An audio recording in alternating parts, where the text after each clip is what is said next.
fond de mon enfance, où nous étions en Kabylie, ma mère et moi.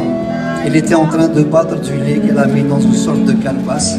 En faisant ce geste, peut-être qu'un certain nombre d'entre vous ont déjà dû voir comme ça. Et à travers le rythme qu'elle imprimait à son instrument, elle rythmait aussi des choses qui sortaient de son cœur, de son fort intérieur. Et donc, je devais avoir 4-5 ans, pas plus.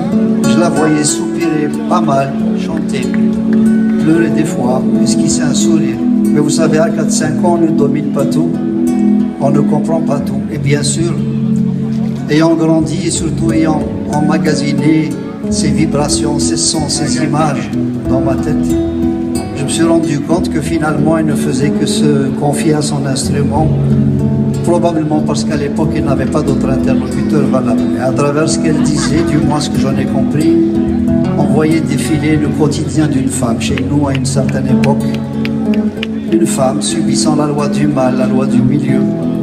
D'autant plus qu'on était à la fin de la guerre, le papa n'étant pas là, ça rajoutait encore du drame à la chose. Et c'est là où j'ai compris une chose essentielle dans mon existence, c'est que s'il n'est déjà pas évident d'être une femme en général dans n'importe quelle société, qu'elle soit moderne, aboutie ou pas, ça l'était encore moins évident dans des sociétés à forte tradition comme la mienne. Et j'en voulais pour preuve, pour illustration, cette dame qui se trouvait être ma mère. Et quand j'ai fait cette chanson, vous savez, j'ai aussi eu cette impression bizarre qu'elle ne m'appartenait pas, mais qu'elle nous appartenait tous, du fait des relations que l'on a avec nos femmes. Et à ce titre, j'ai l'habitude de la partager avec vous en vous demandant une chose bien simple. Ce soir, en Belgique, je vais vous le demander. Essayez d'avoir dans votre tête, dans votre cœur, dans votre âme, l'image lumineuse, précise de celle qui vous a donné la vie, ou tout simplement de celle que vous aimez. Qu'elle soit ou non de ce monde, je sais qu'elle sera à jamais gravée dans nos cœurs. Si elles ne sont plus là, ma foi, comme dit le poète, réjouissons-nous quand même de les avoir connues en pensant à ces moments agréables qu'on a passés ensemble. Et surtout en nous rappelant ces larmes qu'on a versées devant nos chers tombes. Vous savez, ces larmes qui viennent certainement de ces choses qu'on n'a pas pu dire à temps, qu'on n'a pas su dire au moment où il fallait. Et puis de ces choses aussi qu'on n'a pas su faire, qu'on aurait dû faire à un moment et qu'on n'a pas fait. Mais il ne faut pas qu'on soit malheureux parce que vous savez que le cœur d'une maman a dans tous ses recoins ce qu'on appelle le pardon, et le pardon est déjà assuré d'avance. Si elles sont là, il ne peut pas en être autrement. Si elles existent encore, magnifions-les, célébrons-les encore et encore, parce que vis-à-vis d'elles, je pense qu'on a toujours quelque chose à nous faire pardonner ou à tout le moins à nous reprocher. Ne dites pas non, ce soir, on est une petite famille malgré tout. Il faut savoir lequel ou laquelle d'entre nous aura eu cette audace folle d'aller chercher dans le tréfonds de leur cœur le moindre de leurs frissons, la moindre de leur contrariété, le temps d'une chanson. Cessez de voir en elle une maman allaiteuse ou couveuse parce que tradition oblige. Laissez la place à une femme, tout simplement, avec ses désirs contrariés, ses joies, ses peines.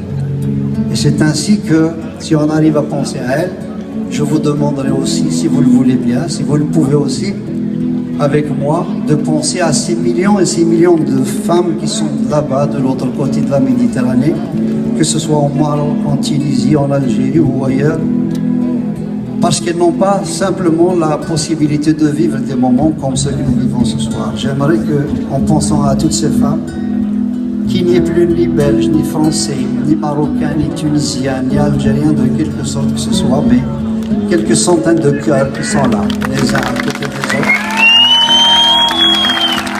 prêts à sortir d'eux ce qu'ils ont de meilleur en tendresse, en affection, en amour. Et que de cette concentration, on imagine émaner de nous une sphère d'énergie qui ira dans le ciel, traversera la mer, portera notre salut et surtout, s'éparpillera en millions et en millions de petits morceaux. Chaque petit morceau étant un tout petit peu de bombe dans leur cœur qui en a bien besoin. Et je sais qu'on va réussir ici, en Belgique, ce soir, avec vous, tous ensemble, si bien qu'il sera inscrit dans le ciel de Dieu en lettres d'étoiles, qu'un soir de juin, quelques centaines de cœurs étaient là les uns à côté des autres. Et en pensant fortement à ces femmes, ils ont fait quelque chose d'extraordinaire, si bien que ces lettres d'étoiles dans le ciel se transformeront, se cristalliseront en un bloc qui deviendra un diamant ciselé et pur, de ce diamant que l'on appelle la femme, Sindoor.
فالسن ذيك ما سعادة البضنا ولا ما رزيت والسن الحفيز وجديد شنا وزاد غرب الناس سندو تقصيدي وطلراني الهما